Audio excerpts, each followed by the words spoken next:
Podíamos estar a falar do Super Bowl de domingo, tal prevalência das defesas face aos ataques, e de uma emoção que só surgiu ali mais para o final, mas não. Este episódio de No Princípio Era a Bola terá como destaque naturalmente o clássico de segunda-feira, em que tudo poderia mudar, mas que no final ficou tudo na mesma. Olá a todos, o meu nome é Lídia Peralta Gomes, comigo estão como sempre o Rui Malheiro. Olá Rui. Viva Lídia, viva Tomás e cumprimentos a todos que nos ouvem. E o Tomás da Cunha. Olá Tomás. Olá Lídia e Rui, um grande abraço a todos.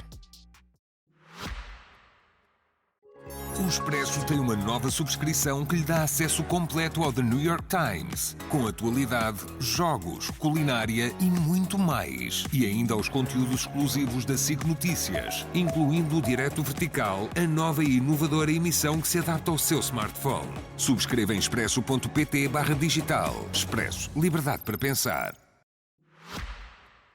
Não foi há muitas horas que se jogou o Futebol Clube do Porto Sporting no Estádio do Dragão. Houve equilíbrio, muito poucas oportunidades, um golo para cada lado e continuam a ser 4 os pontos que separam primeiro e segundo classificado da Primeira Liga. Tomás, vou começar por ti hoje.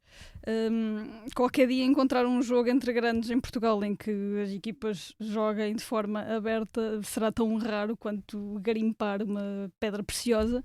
Ainda assim, creio que até foi a equipa que poderia gerir mais que tentou um bocadinho mais. O empate de ontem penaliza mais o Sporting por ter tido mais aversão ao risco?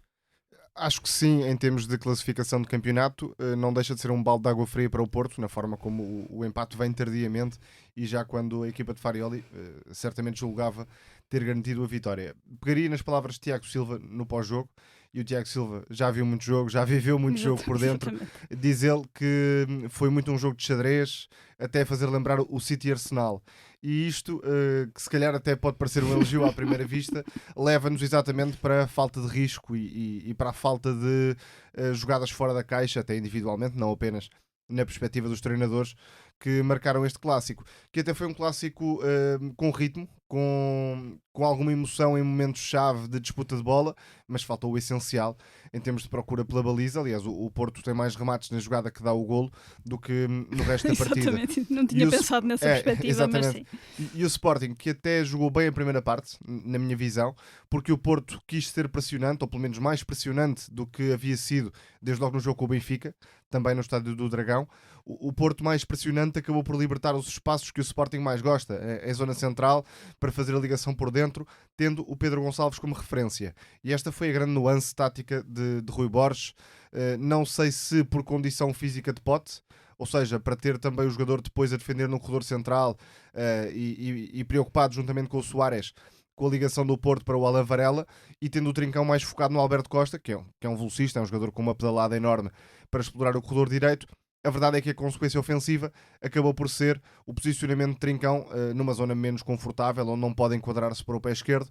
Aliás, o Trincão tem poucas coisas boas no jogo. Sim. Uma das que tem é exatamente quando consegue aparecer do lado direito. Por isso, parece-me que na primeira parte o Sporting soube jogar.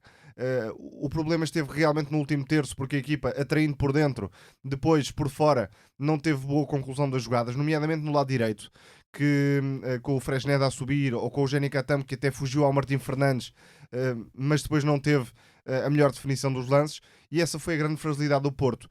A forma como o lado esquerdo defensivo, na perspectiva portista, acabou por ceder, em algumas vezes, espaços ao ataque do Sporting, mas sem dar oportunidades claras, por demérito do Sporting também nesse aspecto.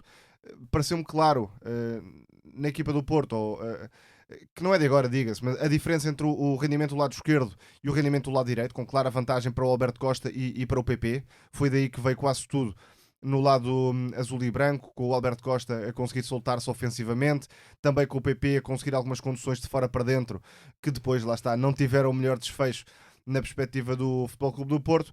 E a segunda parte, eu considero que teve uma gestão mais adequada por parte do Porto, na medida em que a equipa soube primeiro defender-se melhor, e essa era uma das necessidades, tendo em conta a primeira parte e o tal espaço que a saída do Sporting conseguiu encontrar. O Porto fechou-se mais e limitou o corredor central do Sporting. Nesse aspecto, tirou o adversário do jogo ofensivamente em termos de ameaça. e depois não é que o Farioli tenha corrido um risco louco na procura do golo, mas mexeu primeiro o tabuleiro, e mexer primeiro Sim. o tabuleiro com mais energia, com mais qualidade, acabou por dar aquele golo ao Futebol Clube do Porto.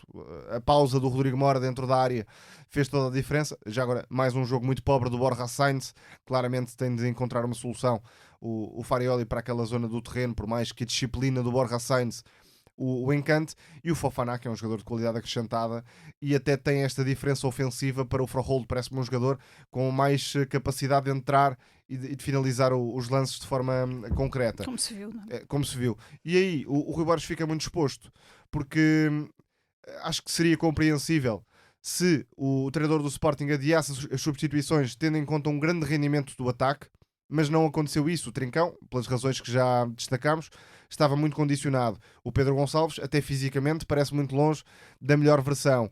O Jenny Catam baixou um bocadinho na segunda parte em termos de protagonismo. E o Soares, que percebemos depois, também estava limitado fisicamente, acabou por ser anulado facilmente pelos centrais do Porto e já agora também, mesmo quando conseguiu soltar-se, não conseguiu definir tecnicamente. Por isso, acho que o treinador do Sporting aí pecou numa lógica de necessidade, porque era o Sporting que tinha a necessidade de ir para cima e de tentar algo diferente no ataque, até porque a primeira parte do Sporting, na minha visão, foi melhor do que a primeira em termos de criação de jogadas. Portanto, acho que aí Farioli não é que tenha arriscado muito, mas soube ser mais proativo do que o técnico do Sporting, que, enfim, dá razões de pensar, porque a segunda parte contra o Benfica, ou até um bocadinho antes, desde os 30 minutos contra o Benfica, o Sporting pura e simplesmente não existiu no ataque, e aqui foi muito passivo mais uma vez, quando até podia pelo menos incomodar o Porto, e na primeira parte conseguiu fazê-lo, não em termos de oportunidades claras, mas em termos de presença no meio-campo ofensivo e alguma dificuldade na forma como bateu a pressão do adversário. Portanto, parece-me um resultado obviamente melhor para o Porto, até pela questão do confronto direto, e ainda estamos para perceber se a tal ideia de Rui Borges, de que não é preciso ganhar este tipo de jogos, tem viabilidade ou não. É que o Benfica e o Porto empataram, o Porto empatou com o Benfica naturalmente e com o Sporting neste encontro. O jogo que vai fazendo a diferença é o de Alvalade, mas além dos 3 pontos por si, o Porto ainda ganha a vantagem no confronto direto, uma vez que o Sporting não venceu no Dragão. Rui, pegando um bocadinho nesta ideia que o Tomás também já desenvolveu, o Rui Borges tem aqui um problema, imagino, também de momento de forma. O Pote e o Trincão, jogadores muito importantes para jogos deste contexto, estiveram apagados, ou seja, na parte ofensiva. Estiveram demasiado tempo em campo, ou seja, eu estou-me a lembrar, por exemplo, o Luís Guilherme entra tarde e não fazendo muito, mexe um bocadinho com o jogo.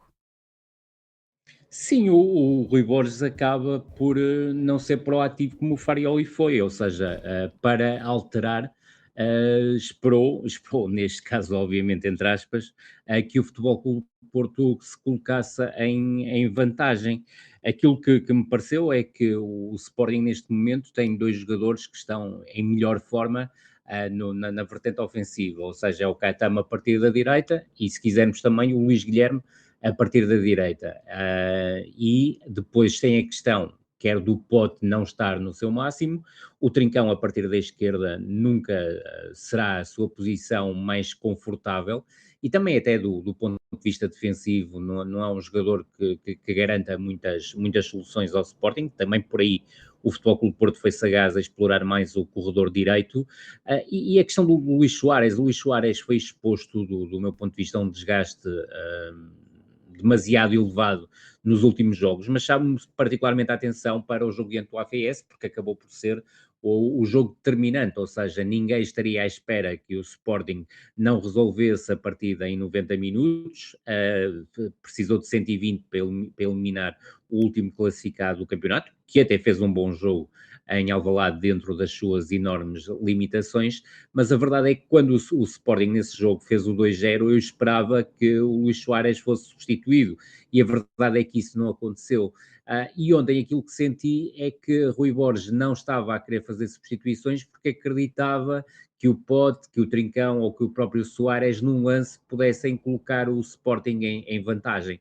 E a verdade é que mesmo quando mexeu, mexeu com cautelas para não tirar esses jogadores. A primeira substituição é a saída do Morita para entrar o Luís Guilherme, e o Pote, que estava esgotado, teve que ir um pouco, durante alguns minutos, para a posição de médio centro, para o Sporting não mexer excessivamente na equipa, e foi o Luís Guilherme que foi para a esquerda. Volto a dizer, não é a posição ideal para ele, independentemente de ser um jogador que consegue chegar à linha de fundo, e o Trincão para segundo avançado.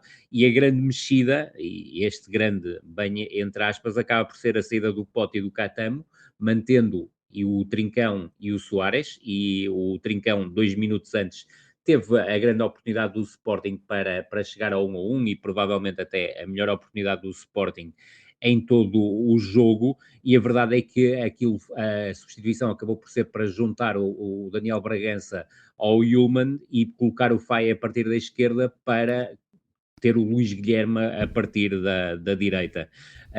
Aquilo que me parece é que houve sempre a esperança por parte do Rui Borges que um destes jogadores, a nível individual, conseguissem criar desequilíbrios e chegar ao golo da vantagem, mas percebeu-se desde cedo que seria muito complicado, e o Tomás tocou há pouco em 2 pontos que eu acho que são essenciais. É a proatividade do Farioli a partir do banco. O Futebol Clube Porto esteve longe de fazer um bom jogo, chegou muito poucas vezes às zonas de finalização, e tal como o Tomás disse, no lance do golo faz 4 remates à baliza, e acabou por rematar mais à baliza nesse lance do que no resto do jogo todo. E aquilo que também me pareceu, essa proatividade foi importante, porque o Fofana é um jogador que ataca muito o canal centro-esquerda, e o Froholt é um jogador que ataca mais o canal centro-direita, mas o Fofana tem mais capacidade de condução e mais capacidade de desequilíbrio em drible, tem mais capacidade também, do meu ponto de vista, a nível da ruptura para situações de finalização, e também como finalizador, apesar de não ter números exuberantes ao longo da sua carreira. Mas creio que nesses 3 aspectos, independentemente do Froholt ser um dos protagonistas do campeonato, também se percebe que há um desgaste do Froholt. Mas, acima de tudo, aquilo que me pareceu relevante para o jogo foi a entrada do Rodrigo Mora para jogar a partir da esquerda do ataque. Eu creio que o Rodrigo Mora tenha ali o espaço, e já o dissemos aqui durante a primeira volta do campeonato, mesmo na fase inicial, em que é claramente superior do ponto de vista ofensivo ao seu colega de equipa, que é mais utilizado ali, o Borja Sainz. Não oferece os mesmos argumentos do ponto de vista defensivo, mas está cada vez mais comprometido com o processo defensivo. Só que a verdade é que ao Futebol Clube Porto falta muitas vezes este jogador fora da caixa, e a verdade é que num jogo que foi tão cinzento a esse nível, acabou por ser, de certo ponto, o Fofana, mas principalmente o Rodrigo Mora, a trazerem aquilo que se esperava, o momento fora da caixa. E o momento fora da caixa foi claramente a forma como o Rodrigo Mora desequilibrou o Fresneda sobre o corredor esquerdo do Futebol Clube Porto, o que dá origem aos 4 remates que o Futebol Clube Porto teve e que acabaram por concluir no golo do Fofana. Para rematar, creio que o resultado é justo face àquilo que aconteceu durante os 90 minutos. Saliento a entrada do Sporting em jogo, que obrigou o Futebol Clube Porto a fazer uma paragem aos 12 minutos, com uma lesão do Diogo Costa. Paragem técnica, obviamente pareceu mais uma simulação, Mas já agora, Rui, permitiu essa aí é do feita banco. um pouco por todo o lado, e dentro das manhas do jogo, enfim, não é bonito, mas aceita-se. Agora, a questão dos apanha-bolas, por exemplo, tem de ser obviamente punida pela Liga. Não há como em 2026 vermos com câmara a transmitir e tudo. Seria engraçado se não fosse só ridículo. Claro, a questão é muito essa, e a verdade é que foi filmada, nem sempre é filmada, isto já aconteceu mais vezes, para não parecer que é só com o Futebol Clube Porto que este tipo de situação acontece, mas foi filmada. E estamos a falar de um clássico, estamos a falar de um jogo que foi transmitido para vários países do mundo, e a verdade é que fica muito mal na fotografia essa situação, mas também fica, e isso parece-me evidente, é que foi mais um clássico em que as duas equipas priorizaram não perder o jogo, levaram o jogo para um lado muito tático, muito estratégico, muito conservador.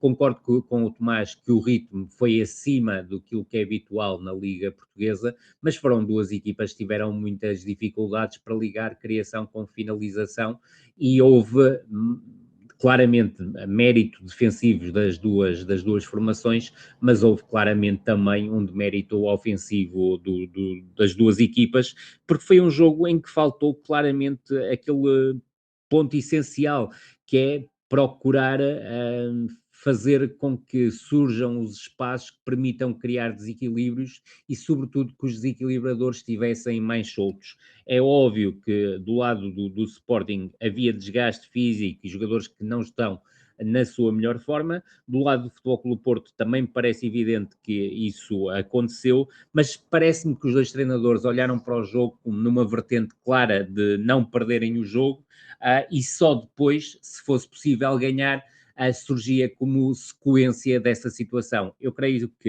este tipo de jogos é claramente para ganhar, e a abordagem demasiado conservadora de parte a parte acho que não beneficiou ninguém.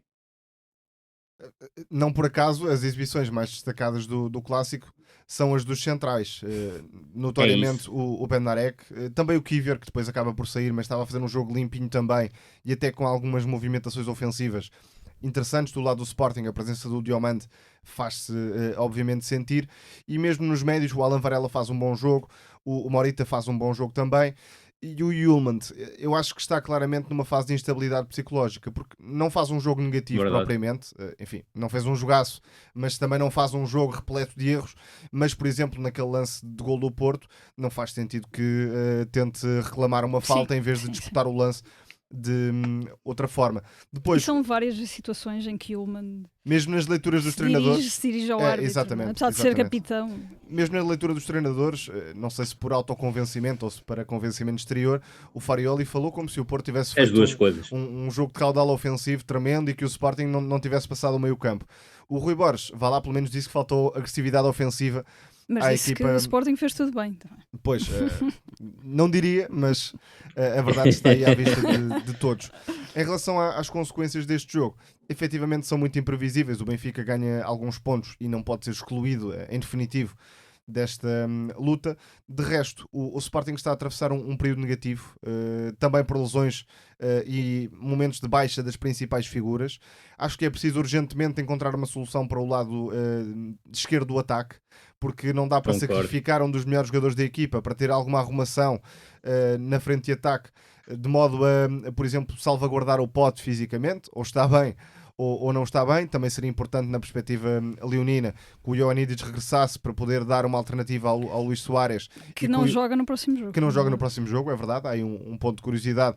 E já agora também em relação ao meio campo, o Morita está em subida de forma, mas é preciso que o Hjulmand estabilize um pouco e se foque no essencial, porque senão pode comprometer mais vezes.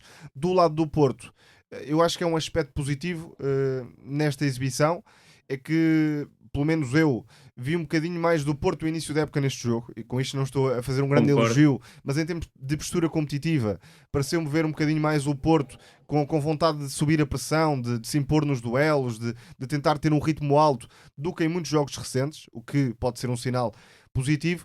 Depois a equipa tem os mesmos hábitos que tem demonstrado, nomeadamente a forma como procura sobretudo defender-se sem a bola, e uma coisa é quando há 0-0 e o adversário está obrigado a arriscar, outra coisa é quando está em vantagem e perto do fim acabou por perder por completo a possibilidade de se fechar, e era o Rodrigo Mora que estava à esquerda, também convém salientar esse sem aspecto. Dúvida. Por isso vamos ver, há mais opções para o Farioli, mas o plantel, não sei se por coincidência ou por efetiva enfim, excesso de jogos de alguns jogadores, ontem o Porto teve vários lesionados que ainda temos de perceber de que tipo. Sim, Samu e Kivior. Pelo menos o Gabriel Veiga creio que não será nada de especial, mas o Kivior e o Samu saíram com problemas físicos. Vamos ver o que vai sair daí. De qualquer forma, o Porto não pode descansar e vai ter de, eu diria, tentar aproximar-se mais da tal versão dominadora de início de época, porque essa é a versão que torna, ou que tornou o Porto na equipa claramente destacada da Liga em termos de superioridade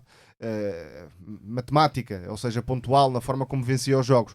Porque se for este Porto mais de especulação, com o aproximar do final do campeonato, as emoções mais à flor da pele, as coisas podem complicar-se. Sim, e vai ser muito importante, tal como estávamos a falar há bocadinho, a próxima jornada, porque o Sporting recebe o Famalicão, obviamente é favorito, mas não vai ter Luís Soares. Não sei se terá Ioannidis, mas se tiver o Ioannidis também não estará seguramente a 100%, e é uma situação que o Sporting terá que resolver.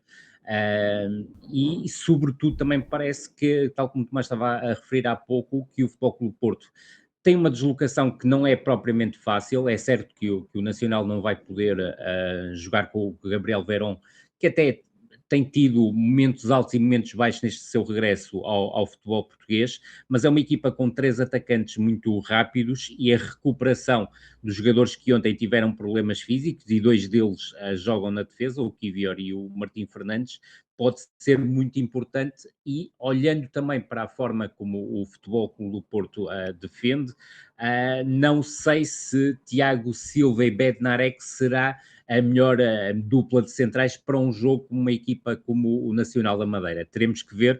Agora, será curioso perceber a resposta dos dois conjuntos na próxima jornada, salientando que também pela primeira vez na temporada em termos de campeonato, o Futebol Clube do Porto vem de 2 jogos em que não ganha e a pressão claramente aumenta, e eu creio que na cabeça do Farioli, principalmente no último mês e meio, 2 meses, sente-se muito o fantasma do Ajax, ou se quisermos também um bocadinho do Denise, mas o Denise não me parece tão relevante. Agora, o fantasma do Ajax está presente na forma como o Futebol Clube do Porto, estando sempre quando está em vantagem, tem claramente dificuldades para ser uma equipa, tal como o Tomás dizia há pouco, dominadora e controladora com bola.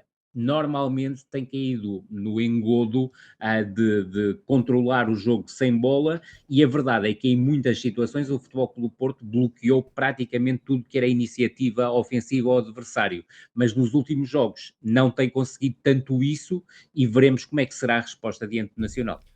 Já agora, porque sei que é um tema que suscita muitas questões e é um tema efetivamente interessante de analisar, e já falámos dele muitas vezes, mas há muito, e este jogo reforçou essa ideia, a história de que o Rui Borges tem problemas nos jogos grandes e uma certa diferença para a Liga dos Campeões. Quando se fala de se superiorizar nos jogos grandes, não se fala apenas do resultado, ou seja, o Sporting vence o PSG e vence com todo o mérito, mas não é uma exibição de superioridade sobre o PSG, é um jogo que, e felizmente para o Sporting, acabou por sair da melhor forma. Fala-se de tentar, através das escolhas e da postura da equipa, fazer com que o Sporting seja a equipa mais ambiciosa e tenha condições de chegar à vitória. Ou seja, não é o resultado aleatório por si só, que pode cair para um lado, pode cair para o outro, até independentemente das exibições. Muitas vezes acontece a equipa que está pior e até ganha o jogo, e isso não define exatamente uma tendência, mas acho que pelo menos a tendência está à vista, e os jogos na Luz e no Dragão refletem isso mesmo. Deixa-me também só acrescentar que, se não estou equivocado, para além do Soares, também não joga o Maxi Araújo É verdade. diante do Famalicão, e é também uma baixa de peso face àquilo que o Maxi oferece, principalmente do ponto de vista ofensivo, dando ou largura ou penetrando por zonas interiores quando o ala, médio ala, é canhoto, e sobretudo também do ponto de vista defensivo, olhando também para a equipa do Famalicão e para aquilo que fez ontem, e creio que, por exemplo, o Juju fez provavelmente os seus melhores minutos no campeonato português, e é um jogador tremendamente agressivo a atacar o espaço, e pode ser também uma forma do Famalicão procurar surpreender o Sporting. O grande vencedor da jornada acaba por ser o Benfica, que ainda teve de sofrer para bater o Alverca em casa por 2-1. O último golo a surgir já nos 10 minutos finais por Anísio Cabral, uma espécie de novo talismã na Luz, a fazer aquilo que há 50 anos um jogador de 17 anos do Benfica não fazia, um golo da vitória. Antes dele foi um tal de Chalana, esta trivia que é a cortesia dos nossos... este trivia curioso é a cortesia dos nossos amigos do 00. Rui, Mourinho tem aposta aqui em algumas peças diferentes no 11, Sidney na lateral direita, Rafa a titular atrás de Pavlidis. Vistes efeitos positivos nestas alterações? Eu creio que a entrada do Sydney para lateral direito deu agressividade do ponto de vista ofensivo à equipa do Benfica, mas não deu sempre boas tomadas de decisão, o que creio que é importante. Mas, sobretudo, o grande problema do Sydney foi do ponto de vista defensivo, e nós aqui na altura da aquisição, quer eu, quer o Tomás, falamos sobre essa questão.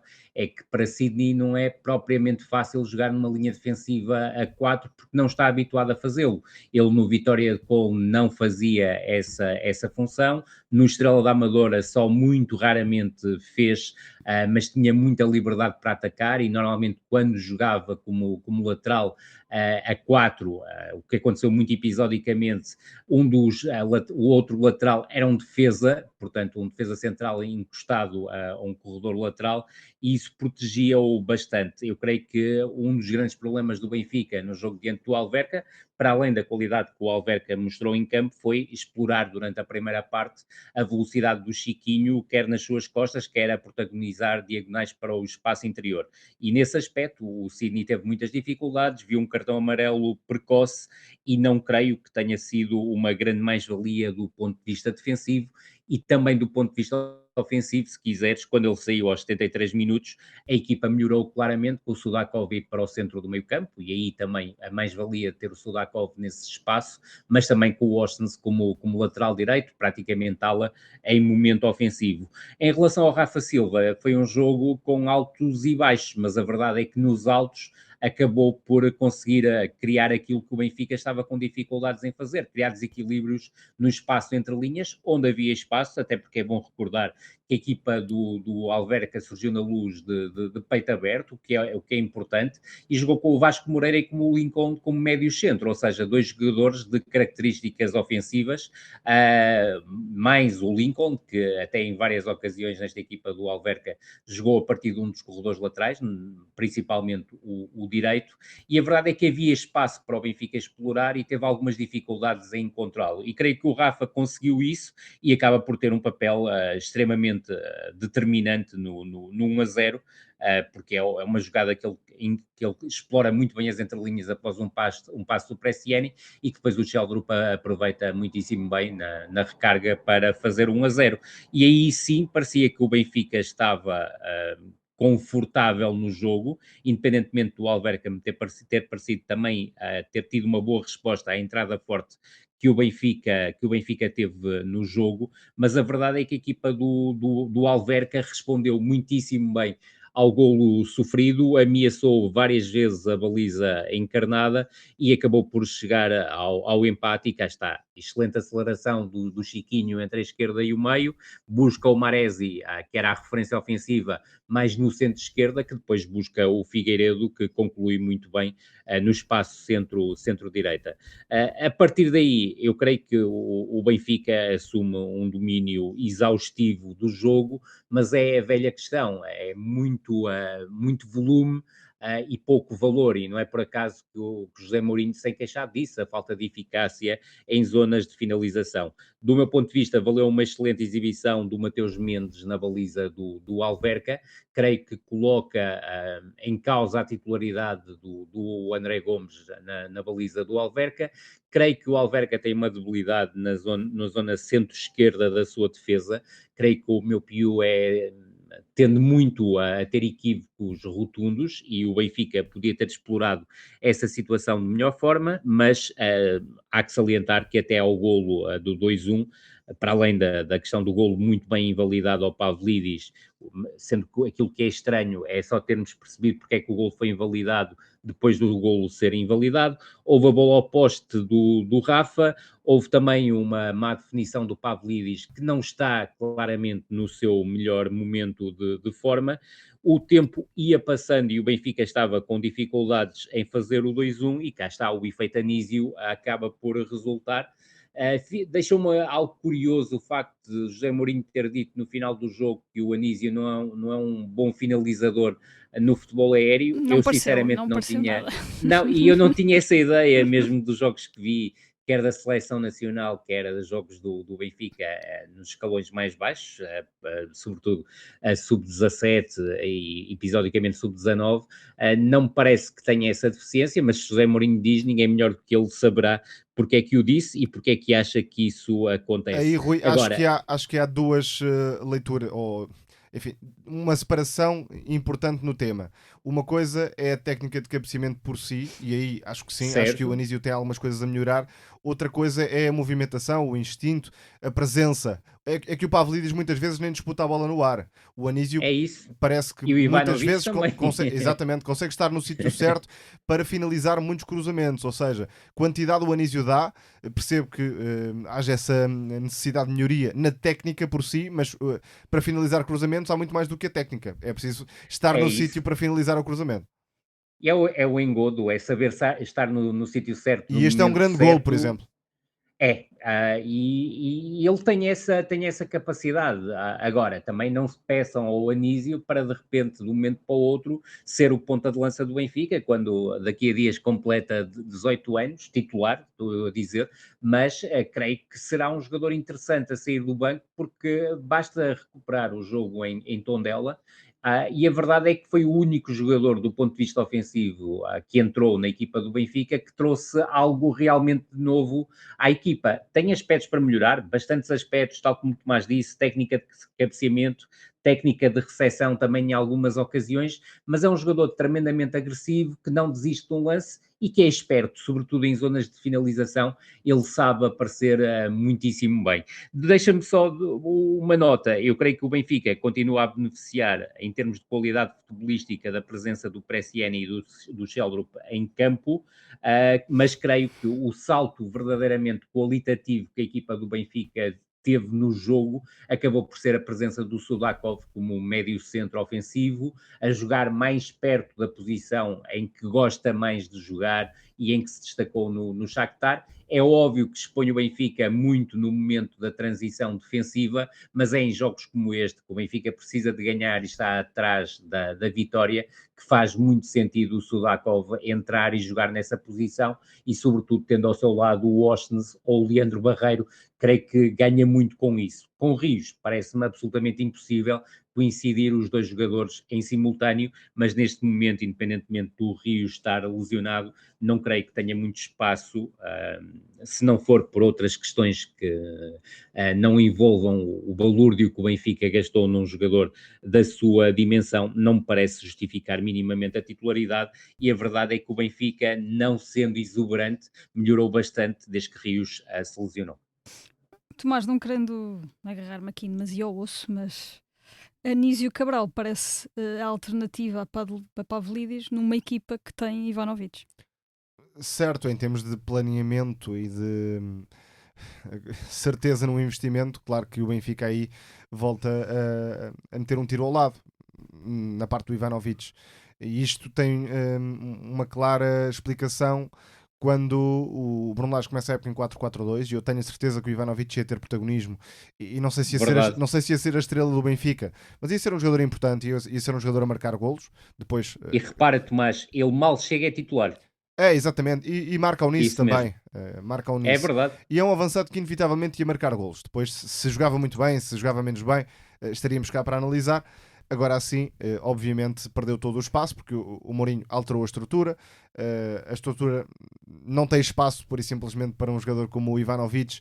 E nestes momentos pontuais, ou seja, a parte final dos jogos, em que é preciso ter mais presença na área, o Anísio Cabral faz mais sentido do que o Ivanovic. Aí acho que se percebe perfeitamente. Depois, há outras questões semelhantes ao longo do plantel, desde logo no meio-campo. O Rios e o Barrenetxea, neste momento, têm o lugar em dúvida, pelo menos em termos de rendimento, porque a melhor dupla do Benfica esta temporada acho que está a ser mesmo Austas e Barreiro, o que não deixa de ser Concordo. irónico, tendo em conta que já estavam no Mesmo. plantel antes e noutras posições. Sobretudo pelo Auschwitz. Eu acho que o Auschwitz, como extremo ou como médio interior, enfim, chamem o que quiserem, acabava por se desgastar em tarefas não essenciais e com isso também não mostrava a melhor versão. E a melhor versão é um médio que não é propriamente um organizador puro, não é um criador puro, mas faz bem um pouco de tudo. E essa É isso. clareza de pensamento no meio campo do Benfica acaba por ser essencial nesta fase. É um jogador de passe curto, de passe longo, que consegue chegar mais à frente, até para atacar zonas de finalização quando necessário. É um jogador que trabalha muito sem bola para a equipa, portanto, não sei há quanto tempo o Washington se não metia 4, 5 exibições seguidas de um nível regular, mas bom. É que muitas vezes atiramos o regular para o lado da mediania, que ok, não jogou exatamente. mal, não fez nada de jeito, mas também não jogou mal. Pronto, é aquele adjetivo que serve um pouco para tudo. O selecionador norueguês agora deve estar muito Pois, contente com agora esta Sim, mas o alternativa. croata para não, voltar. não é? O croata não. Mas o croata não. O norueguês E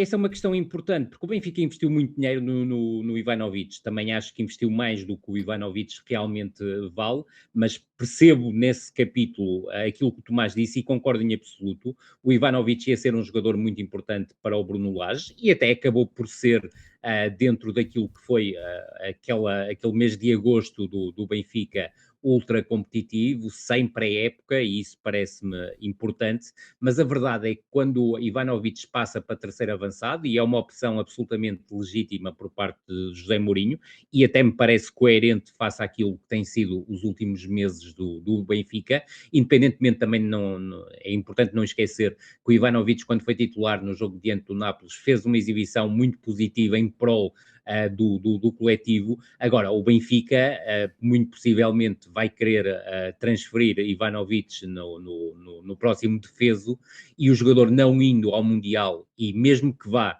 dificilmente será titular com a falta de rotinas que tem, não vai valorizar seguramente o jogador e, à partida, salvo algum milagre vindo da Arábia Saudita, será um negócio que o Benfica vai ficar a perder, como em tantos outros que já aconteceram, mas também há o outro lado em que o Benfica conseguiu valorizar talento, não é o caso do Ivanovic, parece. E em relação ao selecionador da Noruega, ainda tem Sheldrup com alguma continuidade.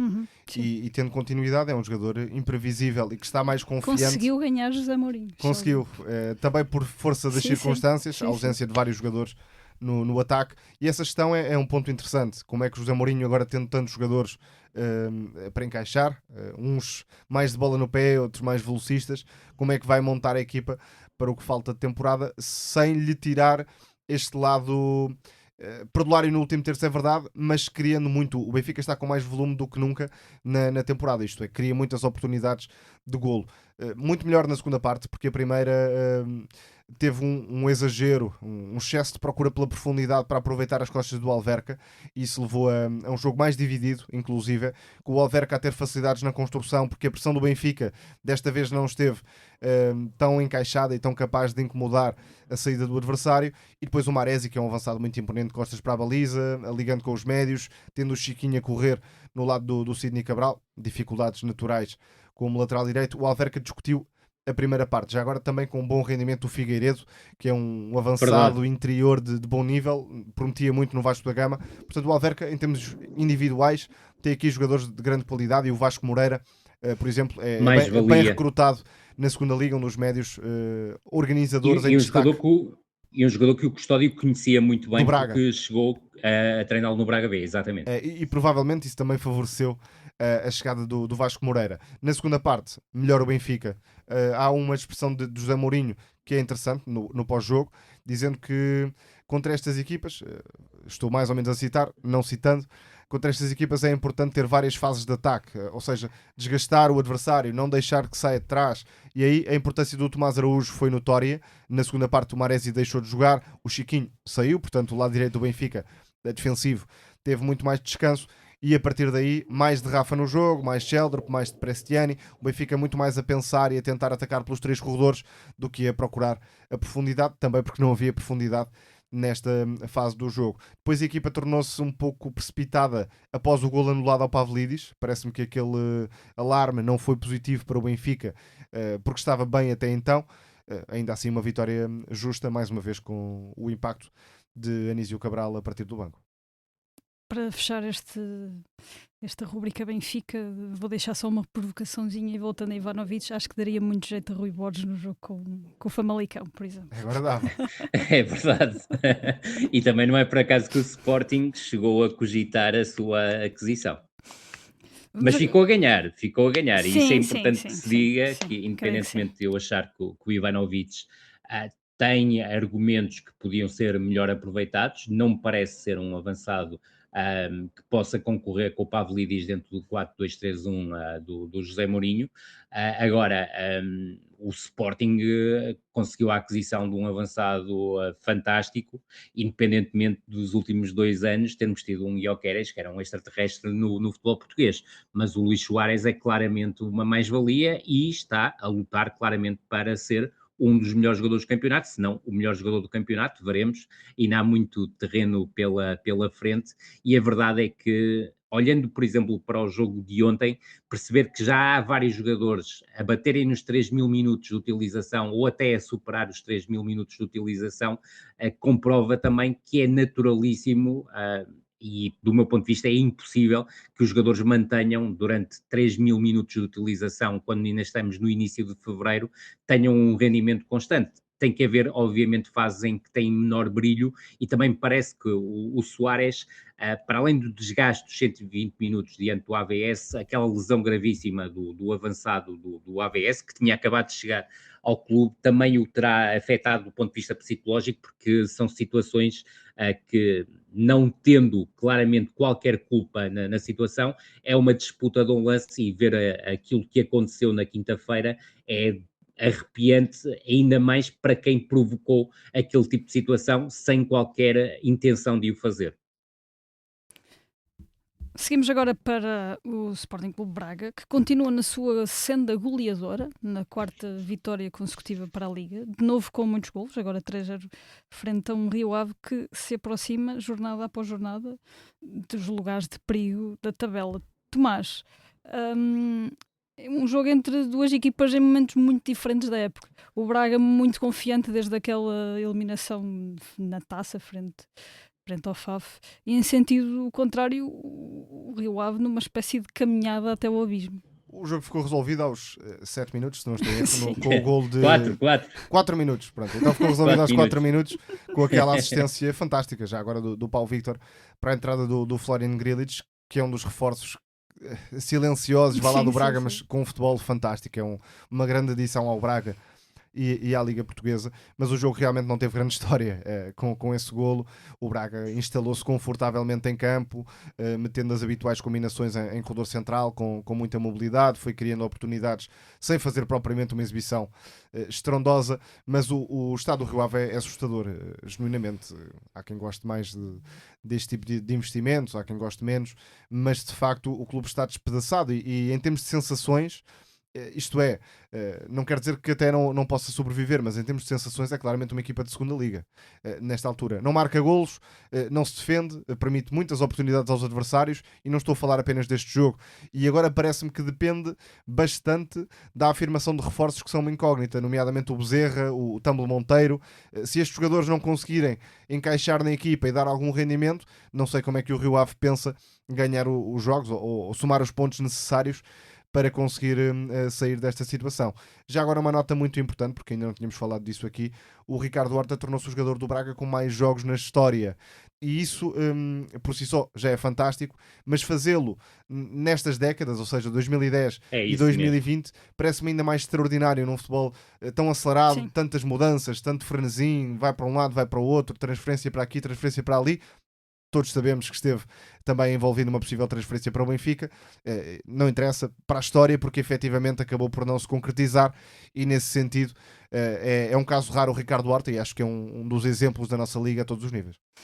Rui, vou-te deixar aqui um desafio duplo, não só para falares um bocadinho desta vitória tranquila do Braga frente ao Rio Ave, mas também porque sei que queres falar do Gil Vicente mais à frente, e ia já colocar-te o jogo da próxima jornada, que o Braga visita o Gil Vicente, com o 4º lugar em jogo, e também nos falares um pouco das expectativas para um jogo que, não sendo grande, fez-se grande esta temporada.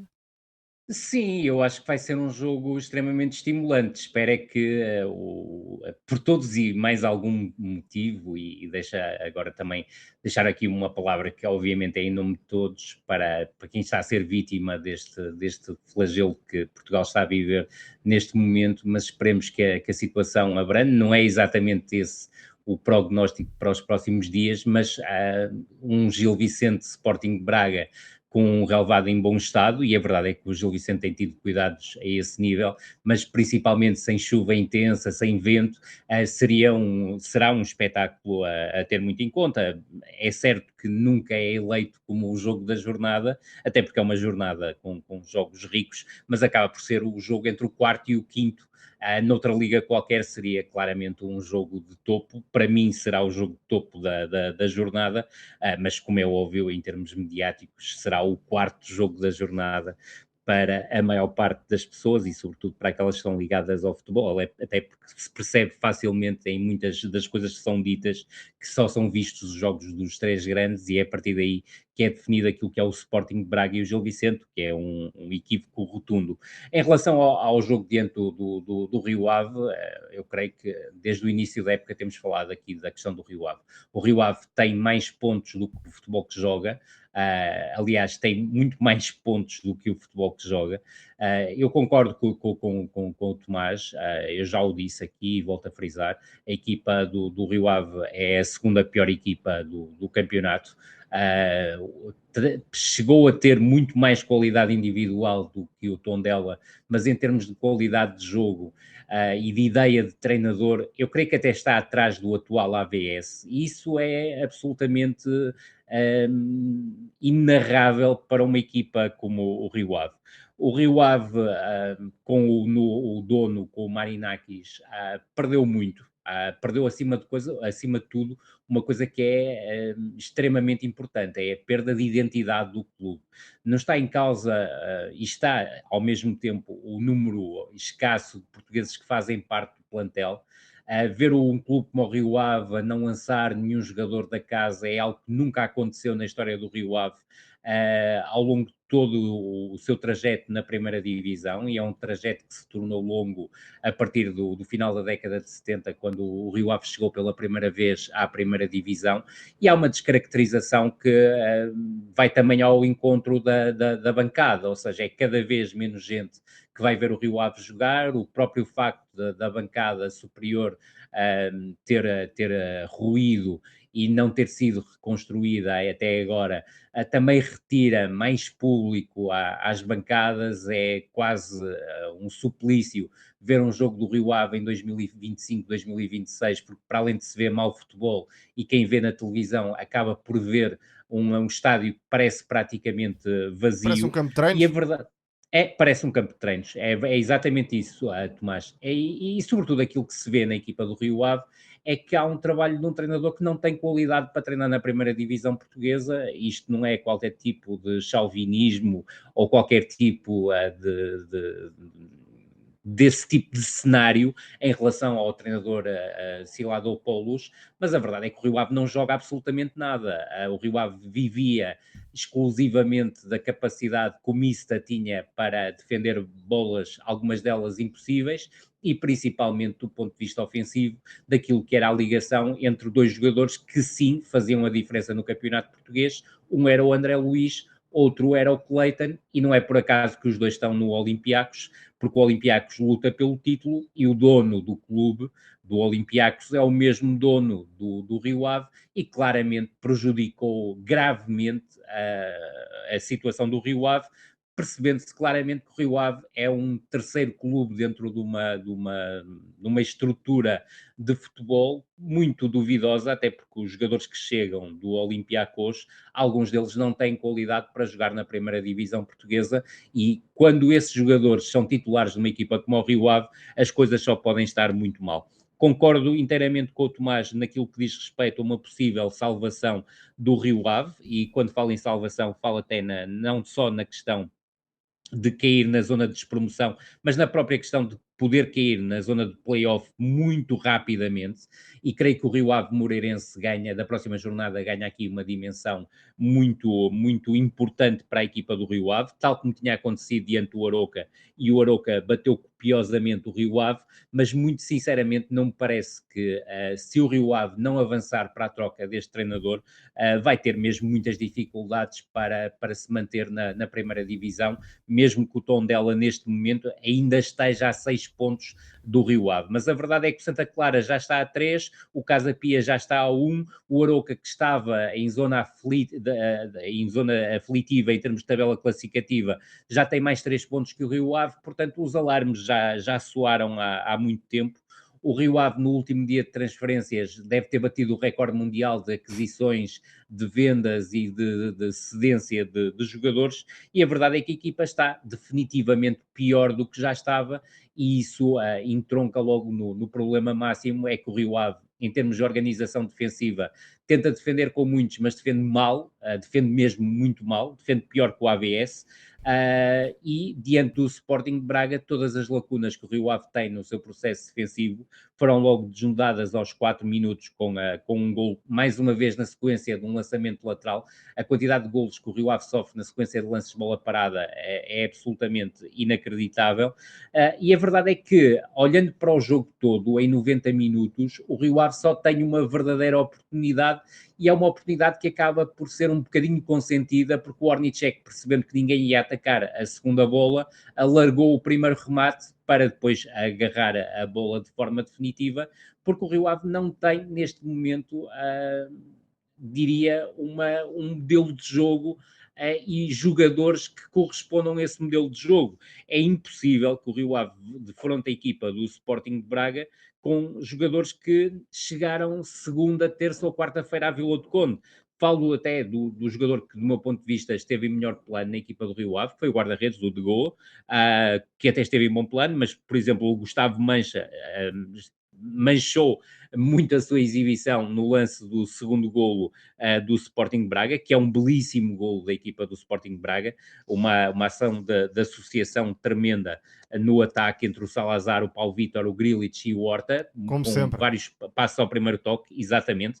É um golo fantástico da equipa do Sporting de Braga, mas o mais difícil para o Rio Ave neste momento é olhar para uma equipa que tentou juntar na frente de ataque 3 unidades, que é o Diogo Bezerra, que veio da Sérvia, o Papa Canelos, que não jogava praticamente na primeira volta e não jogava na posição em que está a jogar atualmente, jogava mais na zona central do terreno ou então aberto sobre um corredor lateral, e sobretudo o Tambulo Monteiro, que caiu praticamente de paraquedas na equipa, sem qualquer tipo de ligação com os jogadores que estavam nas suas costas e que obviamente chumbou neste primeiro jogo pela equipa do Rio Ave. De resto, o Sporting de Braga não fez uma exibição exuberante, mas ganhou por 3-0, mas podia ter ganho por 5 ou 6-0, que estávamos aqui a falar exatamente do mesmo jogo, porque a equipa do Sporting de Braga, mesmo sem forçar, foi esmagadora perante o Rio Ave. E por ironia do destino, o Nottingham Forest não está numa situação assim tão diferente daquela em que o Rio Ave se encontra. É verdade.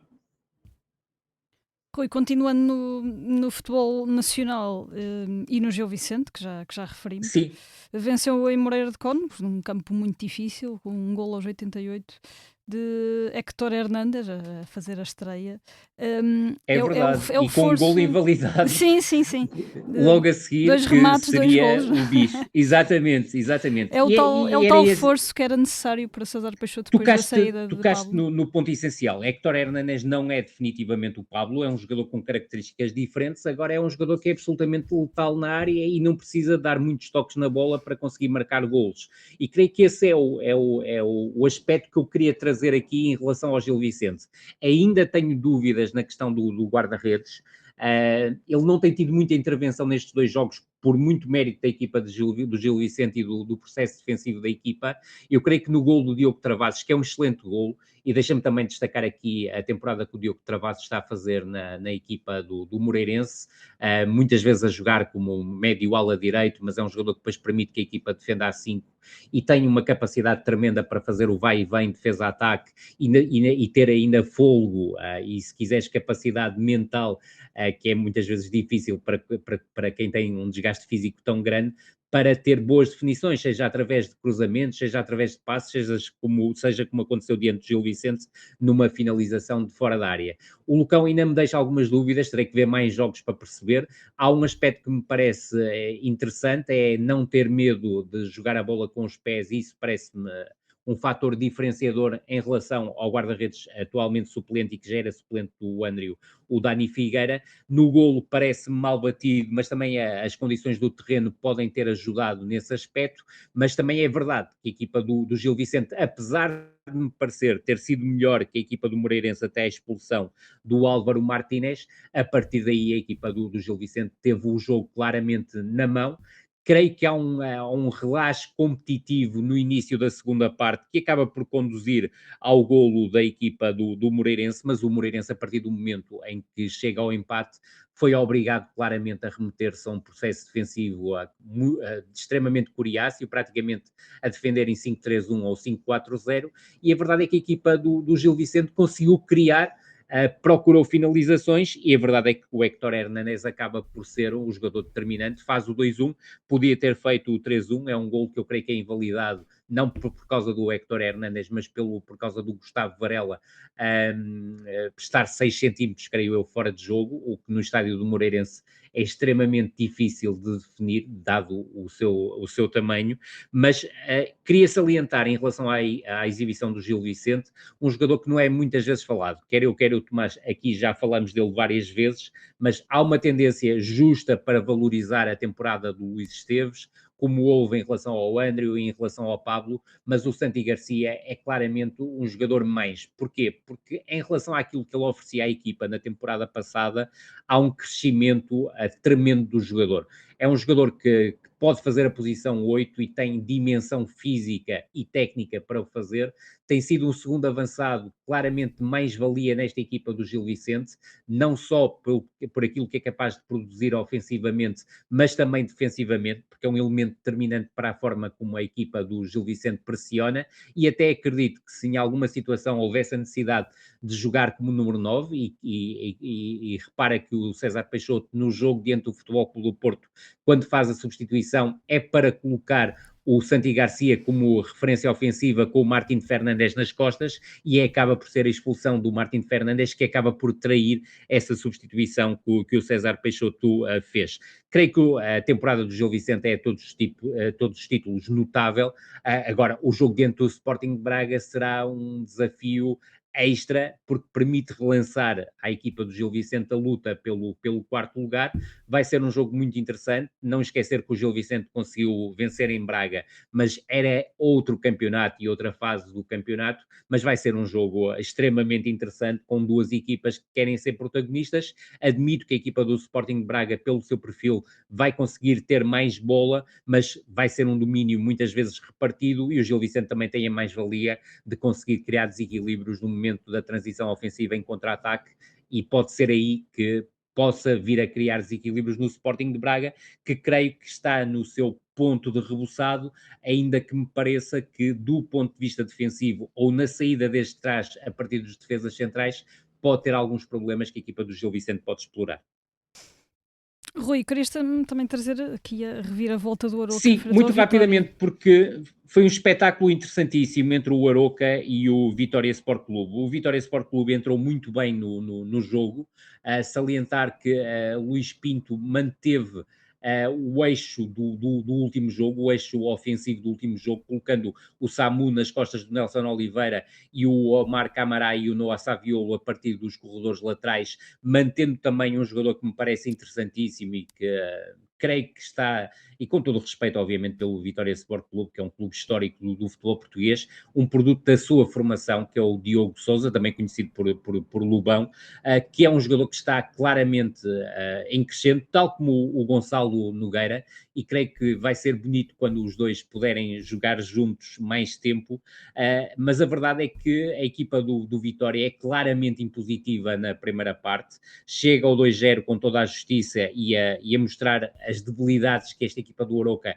ainda tem no seu processo defensivo, nomeadamente na defesa de bolas paradas laterais. É assim que surge o primeiro golo, através do Noah Saviolo, numa recarga, uma bola à barra do Diogo Sousa, num remate fora da área, na tal sequência de um canto, e depois também a questão da ruptura. E o Samu foi muito importante, porque já tinha tentado fazer com o Camará, mas conseguiu novamente com o Camará a encontrar o jogador entre a linha defensiva da equipa do Arouca, a saltar a profundidade e fazer o 2-0. Curiosamente, também um lance que começa num lançamento lateral e o Nelson Oliveira aí a ter um papel preponderante, porque foi disputar o lançamento lateral, acabou por criar dúvidas na linha defensiva da equipa do Arouca, que o Vitória aproveitou muito bem.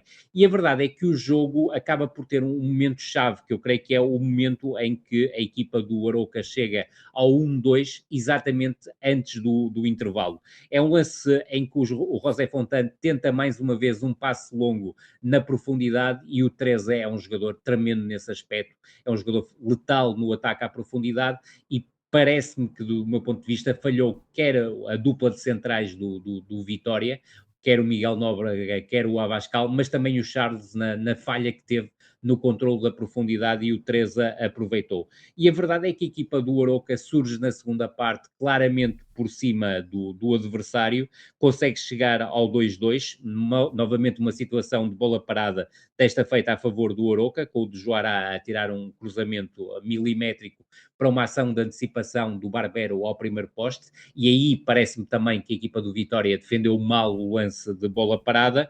O jogo estava equilibrado, até o Vitória teve creio que melhores oportunidades para fazer o 3-2, mas o lance que acaba por gerar o 3-2, que define o jogo a favor do Arouca, é um lance muito bem gizado por uma equipa que não desiste de construir desde trás, e a verdade é que a construção desde trás acabou por ser determinante, com o Sanchez e o Fontan a priorizarem a entrada de bola pelo corredor esquerdo, o Fukui mais uma vez a deslocar-se muito bem do centro para o corredor esquerdo, a fomentar a entrada de bola no corredor central.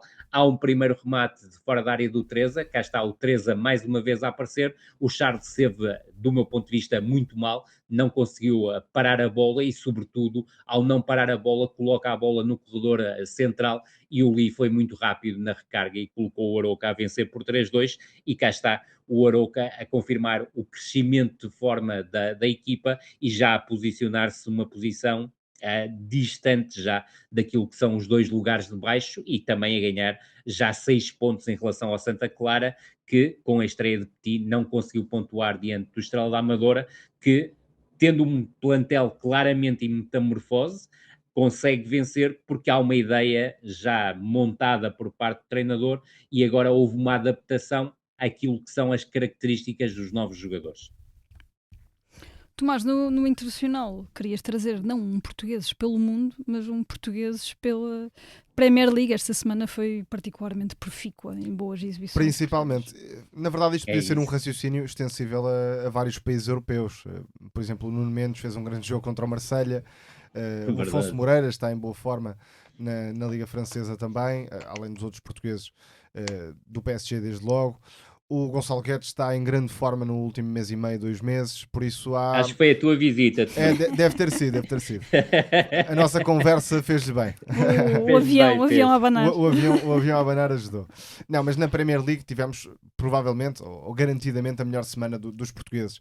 O Dalot e o Bruno Fernandes deram a vitória ao Manchester United, ou contribuíram na vitória do Manchester United em novos papéis, porque o Bruno Fernandes, ao contrário do que acontecia com o Ruben Amorim, que estava mais ligado à construção, agora é um vagabundo no ataque e claramente essa é a melhor função para ele, com liberdade para poder aparecer onde quiser, para criar o que quiser, para ter peso no último terço em termos de último passe e remata a baliza, portanto está numa fase de enorme confiança ao serviço do United. Dalot até está a surpreender porque a verdade é que nos últimos anos deixou de ser um lateral de linha de 4 à direita, passou a jogar muito mais à esquerda, passou a jogar mais vezes em linha de 5, como lateral direito está a dar um rendimento muito interessante, a construir mais baixo, a avançar por dentro, a tirar bons cruzamentos, por isso estou até surpreendido com este rendimento muito positivo de Diogo Dalot no regresso à linha de 4 como lateral direito. E depois no outro grande jogo da jornada, no Liverpool City, não fossem as exibições de Bernardo Silva e de Mateus Nunes, e provavelmente o City não teria vencido, sem esquecer o Donnarumma, obviamente. Mas no caso dos portugueses, desde logo produzem a jogada de penalti, que dá a vitória ao Manchester City, um grande adiantamento de Mateus Nunes para ir buscar à linha de fundo o passe de Bernardo Silva, cada vez mais entrosado no papel de lateral direito na equipa do City, e é um papel complexo, exige muitas coisas do lateral direito, embora já não tantas como noutras fases da equipa de Pep Guardiola, e o Bernardo Silva, que Abre está a aqui ser... um ponto de muito interesse para os jogos de março da Seleção Nacional. Exatamente, estou curioso também para perceber que papel é que o Roberto Martínez lhe vai dar ou não. Depois, em relação ao Bernardo Silva, parece uma peça-chave neste processo de transformação do City, que é uma equipa muito mais direta, que já não depende tanto da posse de bola, mas o Bernardo Silva é o jogador que equilibra o resto da equipa. E quando digo equilibra, não estou a falar defensivamente apenas, pela forma como, neste caso, se opõe em termos de características à grande parte dos jogadores que têm à volta. Sobra o Rodri e o Bernardo Silva, mas antes a equipa tinha muito mais jogadores de bola no pé, tinha um lado muito mais associativo que agora já não tem, e portanto o Bernardo Silva é o gestor de ritmos que acaba por dar outra mudança ao jogo ofensivo dos Citizens, e está a fazer uma, talvez, última época de nível brilhante. Outras notas, Mateus Fernandes, outro jogador de potencial de convocatória de seleção nacional, médio total, mais à frente, mais atrás, a lançar, a progredir, a rematar, um médio fantástico que tem tudo para crescer ainda mais na Premier League. E já agora nota, porque não, para os treinadores portugueses, o Marcos Silva, com um trabalho que até nem está nos melhores resultados, falando de jornadas mais recentes, mas fala por si, e o Nuno Espírito Santo, que acordou o West Ham, até com algumas jogadas claramente treinador, por exemplo, na forma como definiu o ataque com o Pablo mais recuado do que o Tati Castellanos, quando podia perfeitamente ser ao contrário. E hoje temos o West Ham Manchester United, que será interessantíssimo. É. Exatamente. Até porque se o United ganhar, aquele adepto pode cortar o cabelo, finalmente. Acho que ele não quer a vitória. E assim, E já agora, só sim. para finalizar, o excelente trabalho que o Vitor Matos está fazendo no Swansea, no Championship, e a transformação, é mesmo uma metamorfose da equipa, porque está a jogar claramente muito melhor do que acontecia antes da sua chegada. E não é por acaso também que Vitor Matos abandonou o Marítimo no primeiro lugar isolado da segunda Liga. É certo que o Marítimo perdeu este fim de semana, mas a verdade é que também tem um conforto a nível pontual esdrúxulo, e isso também passou muito pelo trabalho deste treinador, que foi adjunto de Jürgen Klopp durante vários anos. E assim terminamos o episódio desta semana de No Princípio Era a Bola. Obrigada, Rui. Muito obrigado. E obrigada, Tomás. Obrigado, Tomás. até para a semana. Este episódio conta com a sonoplastia de João Luís Amorim e Tomás Delfim, capa de Tiago Pereira Santos, coordenação de Joana Beleza e direção de João Vieira Pereira. Voltamos na próxima semana, mas até lá siga-nos nas apps de podcast e nas redes sociais do Expresso. Se tiver dúvidas ou ideias, sugestões, se quiser partilhá-las com a equipa de podcast, pode enviar um mail para podcast@empresa.pt.